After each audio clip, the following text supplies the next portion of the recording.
Renungan Pagi, Agama yang Bersinar oleh Ellen G. White, 21 Juli 2023. Mari kita berdoa. Bapa kami yang di sorga, Allah pencipta langit dan bumi, laut dan segala isinya, Allah yang maha besar, maha kuasa, sumber segalanya, yang kami sembah selalu melalui anak-Mu yang tunggal, Yesus Kristus. Terpujilah Yesus, anak Allah yang maha tinggi, yang adalah pokok anggur yang benar bagi kami.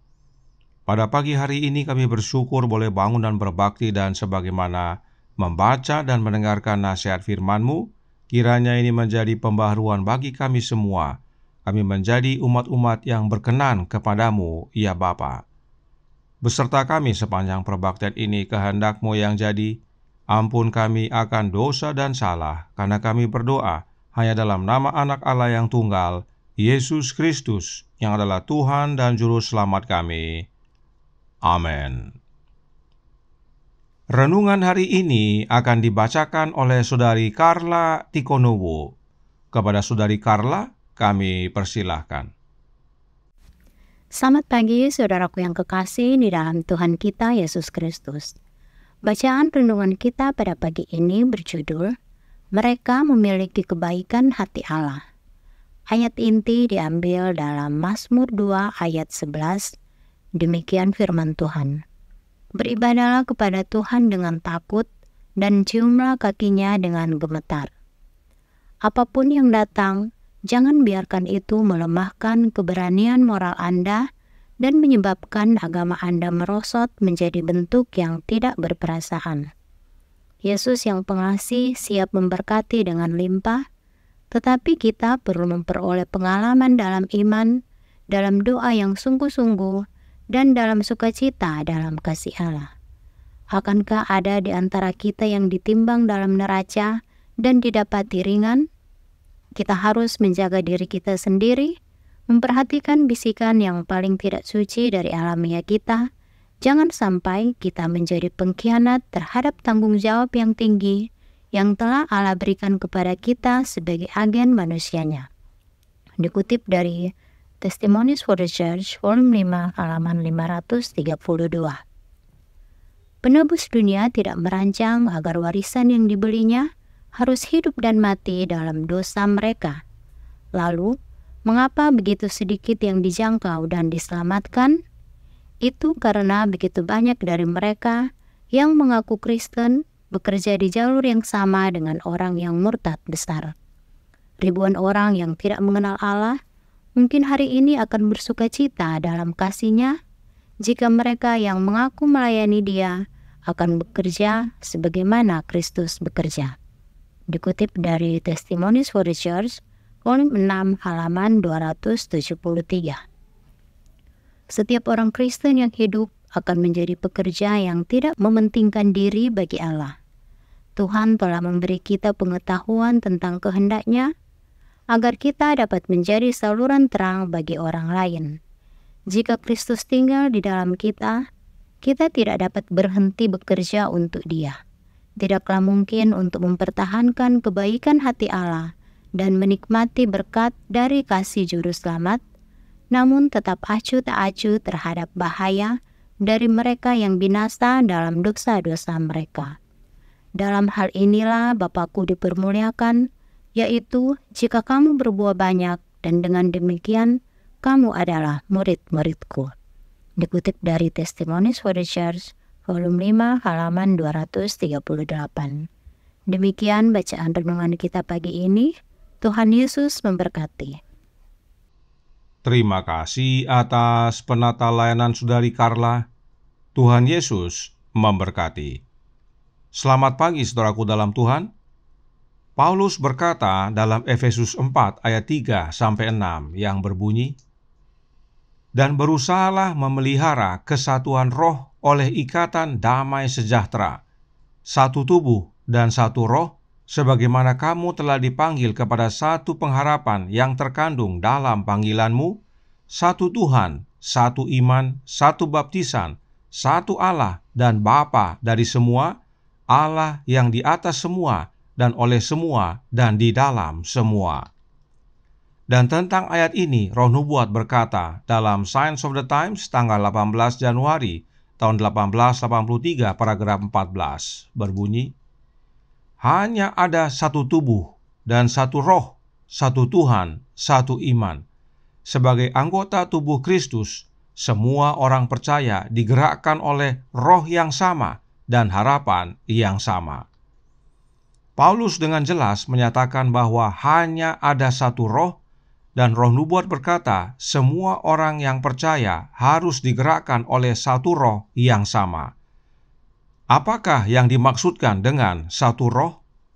Councils on Health halaman 587 paragraf 4 menyatakan, "Tetapi siapa yang mengikatkan dirinya pada Tuhan, terikat dengan Kristus dalam perjanjian kasih karunia, menjadi satu roh dengan Dia." Satu roh itu artinya mengikatkan diri kepada Yesus, menyatu dengan Yesus.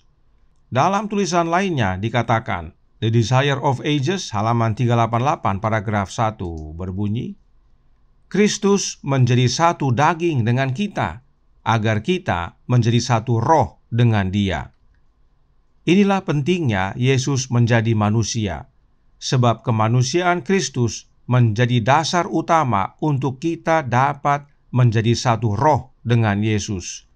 Itu sebabnya satu roh tersebut adalah rohnya Kristus. Testimonies for the Church, volume 9, halaman 189 berkata, "Mereka punya satu Allah dan satu juru selamat dan satu roh, roh Kristus, untuk membawa kesatuan dalam barisan mereka." Jelas sekali, satu roh itu adalah rohnya juru selamat kita, yaitu roh Kristus. Mengapa kebenaran ini penting sekali kita mengerti dan ketahui? Karena renungan hari ini berkata dalam Radiant Religion halaman 204 paragraf 4 yang berbunyi, "Tidaklah mungkin untuk mempertahankan kebaikan hati Allah dan menikmati berkat dari kasih juru selamat, namun tetap acuh tak acuh terhadap bahaya dari mereka yang binasa dalam dosa-dosa mereka. Dalam hal inilah Bapakku dipermuliakan, yaitu jika kamu berbuah banyak dan dengan demikian kamu adalah murid-muridku." Tidak mungkin bagi kita menjadi berkenan kepada Allah atau menerima kebaikan hati Allah jika kita tidak mau bekerja seperti Yesus bekerja, yaitu untuk keselamatan jiwa-jiwa. Tidak mungkin kita menerima kebaikan Allah atau berkenan kepada Allah jika kita tidak satu dengan Kristus dan menerima rohnya Kristus. Sebab hanya oleh kehadiran roh Kristus kita dapat bekerja seperti Kristus bekerja. Dengan menerima roh Kristus dalam hati kita, kita tidak akan lagi acuh tak acuh terhadap mereka yang binasa dalam dosa-dosa mereka. Dan oleh kehadiran roh Kristus itulah kita berbuah. Dan bila kita berbuah, kita memuliakan Allah Bapa yang di sorga, sebab oleh buah-buah tersebut kita menyatakan bahwa Kristus tinggal di dalam kita. Bible Echo tanggal 15 Januari tahun 1892 paragraf 7 berkata, kita harus memiliki Kristus tinggal dalam hati kita oleh iman, dan kemudian kita akan memanifestasikan buah-buah roh yang firman Allah nyatakan sebagai kasih, sukacita, damai sejahtera, kesabaran, kemurahan, kebaikan, kesetiaan, kelemah lembutan, penguasaan diri. Inilah pentingnya menerima Roh Kristus tinggal dalam hati kita, sebab oleh kehadiran Roh Kristus dalam hati kita, itulah wujud Kristus tinggal dalam hati kita oleh iman dan menghasilkan buah-buah roh. Karenanya, Roh Nubuat menyatakan dalam Menjadi Putra dan Putri Allah halaman 34 paragraf 4 yang berbunyi, selama engkau menerima Roh Kristus, engkau akan bertumbuh dan mengeluarkan buah. Dan bila kita sudah mengeluarkan buah, maka kita akan bekerja sebagaimana Kristus bekerja, yaitu demi keselamatan jiwa-jiwa.